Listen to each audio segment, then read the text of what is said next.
Jason never set out to build a platform. He was 34. He was a young lead pastor. He was a fairly decent communicator. And then one Sunday, he preached just a raw message on anxiety. And somebody clipped it, posted it online, and it went viral. And all of a sudden, invites came, conferences, podcasts, eventually a book deal. And from a distance, man, it looked like a flourishing tree. But underground, the roots were just dying out. And when the winds came, the whole thing snapped. Hi there, my name is Todd Rhodes. I'm one of the co-founders over at chemistrystaffing.com. And today we are continuing in our series called When the Church Falls. We're taking a look at church falls and leadership failures, moral failures, financial failures, anything that will disqualify somebody from ministry. And during this, we started the series yesterday, and this week and next week, we're going to have 10 episodes specifically on this topic of when leaders fall, when churches fall.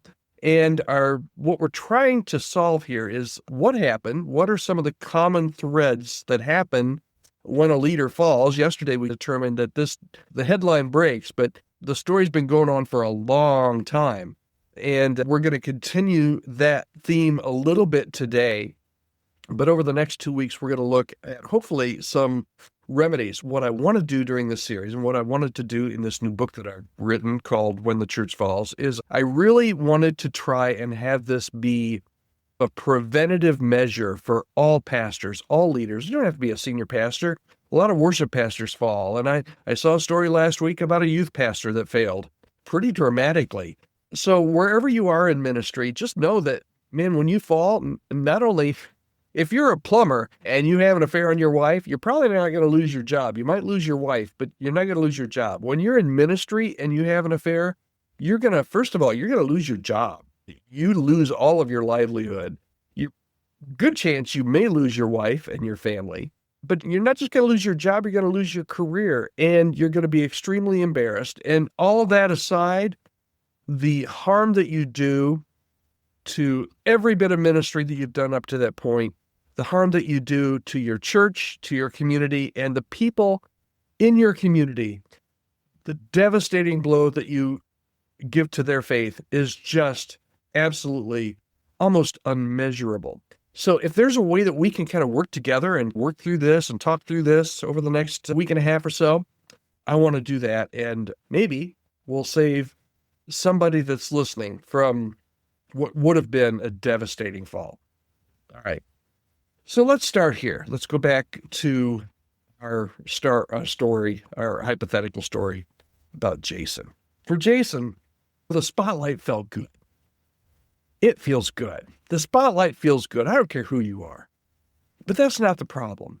Nobody dreams of becoming a spiritual celebrity. Maybe some people do. But most people don't. That's not what they aspire to. They get into the ministry to be a pastor. They get into the ministry to follow what they feel Jesus is doing and calling in their life. But here's the thing. Once the attention starts, it's really hard to look away. You're seen, you're respected, which is a huge deal for pastors, right?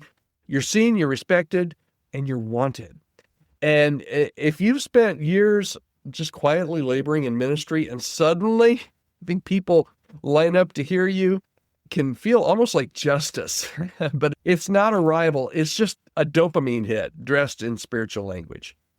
Affirmation without intimacy and applause without accountability. Some leaders, and I'm going to say it, I might get in trouble for saying it, but I've seen this over the years. Some leaders are just too talented for their own good. They're too talented for their own good. And that's the hard truth, right? They can fill a room. They can move a crowd. They can communicate powerfully. Man, they are an unbelievable communicator. But inside they're depleted and they're insecure and they're totally isolated.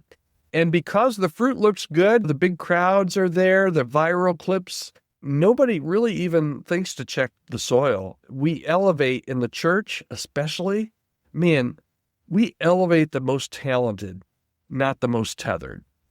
And we often praise results and overlook the roots. Man, I've seen this oftentimes. And in one of my past lives, I spent about a decade working at Leadership Network, which is no longer around anymore. I really enjoyed my time at Leadership Network and still keep in touch with a lot of the colleagues that I worked with there. It was a great time. We worked with, if you're not familiar, Leadership Network, I worked behind the scenes with mostly larger churches, not all, but mostly larger churches. And we get to work with some really incredible leaders, but I also got to work with a lot of platform people.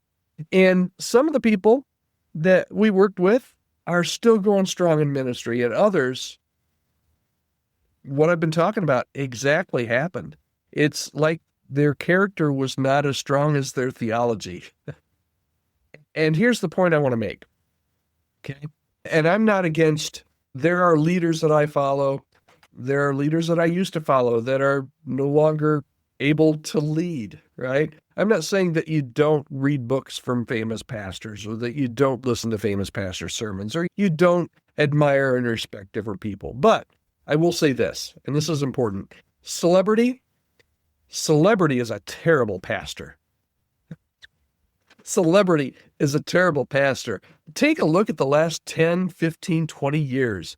Look at some of the examples. I talk about these a little bit in the book, and the book is not a tell-all. It's not a scathing, I don't dish dirt or anything. There's enough people out there doing that. There's enough books out there doing that. What I'm trying to do is figure out what happened and how we can make sure that it doesn't happen again. But celebrity is a terrible pastor. Look at Mars Hill. Look at Hillsong. Look at Willow Creek. Look at Gateway, for crying out loud, as a recent example. In each case, the leader became the brand, okay? And once that brand cracked, everything just around it started to crumble as well. Those churches didn't just lose a pastor.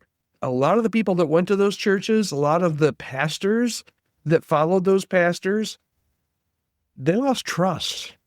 The church lost momentum. People's faith in the church was crumbled, and most of those leaders didn't set out to become celebrities. They really didn't. They were just gifted.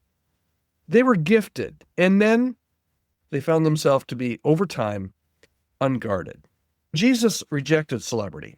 And sometimes I wonder if Jesus didn't chase celebrity, why do we chase celebrity as much? Jesus had crowds too. He had a lot of people following him. He had so many people following him, he had to get in a boat and get out in the middle of the lake, right? He had a platform, but he ran from it. He withdrew to the lonely places. He delegated. He told people to keep quiet about his miracles, and he walked away from that applause. Jesus didn't need to be seen to be secure. So why do we? Here's the bottom line for today. Your soul wasn't built for the spotlight. You were called to shepherd, not to perform. You were called to shepherd, not to build your platform. So here's my action step, my question for you today. Is your public ministry outpacing your private devotion? Let me repeat that. Is your public ministry outpacing your private devotion? This week, I want you to do something kingdom-focused that nobody sees. Nobody sees it. Do something kingdom-focused that only you and Jesus will see.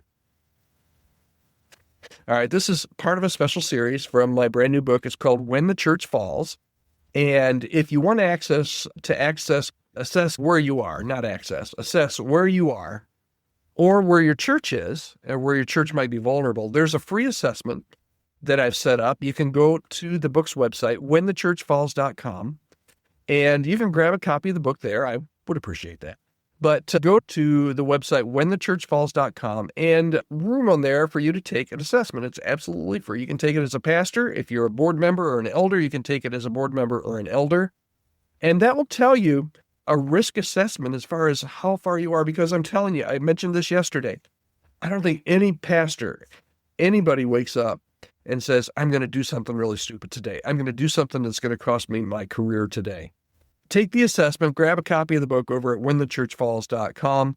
And if you need to talk through any of this, man, if you're close to a fall and you don't have anybody to talk to, hey, I would love to talk with you. You can reach out to me, podcast@chemistrystaffing.com. All right, that's it for today. I hope you'll join me right here again tomorrow. We're going to continue this series. Hopefully you find this as interesting. Like I said, this is one of my passions. Hopefully you find this interesting as well. And as you're introspective about everything we're talking about, hopefully this will help you stronger in your own leadership journey.